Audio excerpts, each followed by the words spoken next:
안녕하세요. 바이블코어의 타브입니다. 지난 영상에서 실로암 사건을 확인해 보았는데요. 오늘은 실로암 사건에서 바로 이어지는 목자와 양의 비유를 살펴보겠습니다. 내가 진실로 진실로 너희에게 이르노니 문을 통하여 양의 우리에 들어가지 아니하고 다른 데로 넘어가는 자는 절도며 강도요. 예수님께서는 문이 아닌 곳으로 양우리에 들어가는 사람이 있다면 그는 도둑이거나 강도라고 하셨습니다. 문으로 들어가는 이는 양의 목자라. 문지기는 그를 위하여 문을 열고 양은 그의 음성을 듣나니 그가 자기 양의 이름을 각각 불러 인도하여 내느니라. 그에 반해 문을 통해 정상적으로 들어가는 사람은 양을 돌보는 목자가 분명합니다. 우리로 들어간 목자는 양들을 목초지로 데려가기 위해 불러냅니다. 자기 양을 다 내놓은 후에 앞서가면 양들이 그의 음성을 아는 고로 따라오되 양들은 자기 목자의 목소리를 알기 때문에 그를 따라 이동합니다. 타인의 음성은 알지 못하는 고로 타인을 따르지 아니하고 도리어 도망하느니라. 그러나 다른 사람의 소리를 듣는다면 무서워서 도망쳐 버릴 것입니다. 예수께서 이 비유로 그들에게 말씀하셨으나 그들은 그가 하신 말씀이 무엇인지 알지 못하니라. 예수님께서 목자와 그의 음성을 듣고 따르는 양에 대해 말씀하셨지만 사람들은 그게 무슨 의미인지 몰랐습니다. 에스겔 33장에는 하나님께서 세우실 한 목자에 관한 예언이 있습니다. 예수님께서는 그 목자가 본인임을 말씀하고 계신 것입니다. 그러므로 예수께서 다시 이르시되 내가 진실로 진실로 너희에게 말하노니 나는 양의 문이라. 나보다 먼저 온 자는 다 절도요 강도니 양들이 듣지 아니하였느니라. 사람들이 이해하지 못하고 갸우뚱거리자 예수님께서는 조금 더 자세히 설명해 주셨습니다.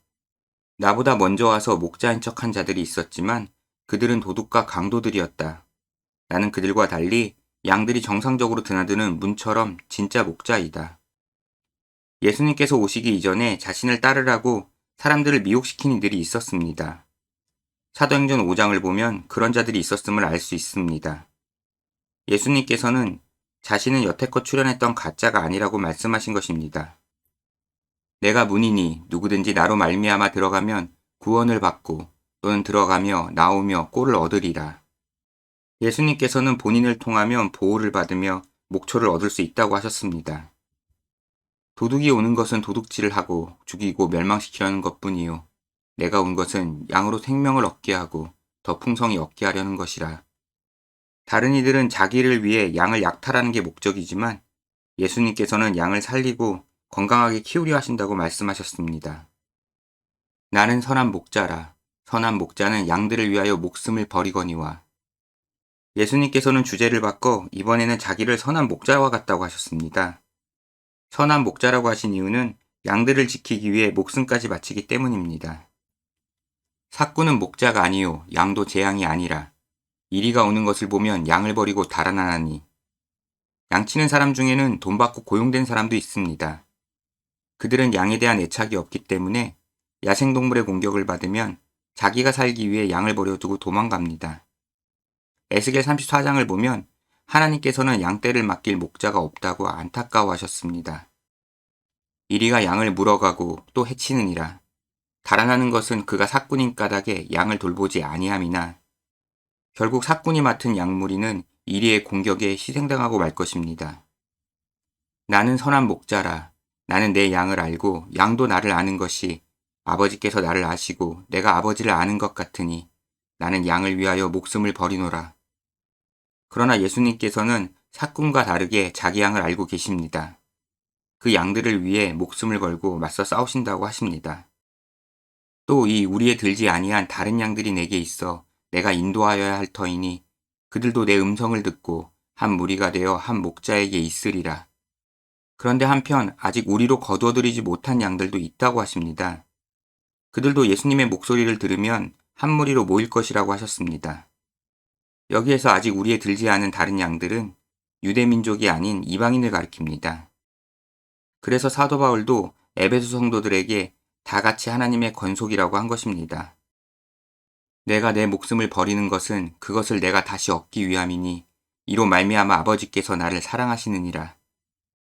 예수님께서는 자기 양떼를 위해 생명도 아끼지 않는 목자 비유를 통해 본인의 죽음을 예고하셨습니다. 그리고 목숨을 걸었지만 다시 얻을 것이라고 부활까지 가르쳐 주셨습니다. 이를 내게서 빼앗는 자가 있는 것이 아니라 내가 스스로 버리노라. 나는 버릴 권세도 있고 다시 얻을 권세도 있으니 이 계명은 내 아버지에게서 받았노라 하시니라. 본인의 죽음은 하나님의 뜻이기도 하지만 스스로 선택한 길이라고 심정을 밝히셨습니다. 오늘 본문에는 여러 주제가 담겨 있어 명료하진 않는데요. 크게 세 가지로 정리해보면 다음과 같습니다. 첫째, 실로암 사건에서처럼 예수님을 알아보고 따르는 사람과 그렇지 않은 사람이 있듯이 하나님의 자녀라면 예수님의 음성을 알아듣는다는 것입니다.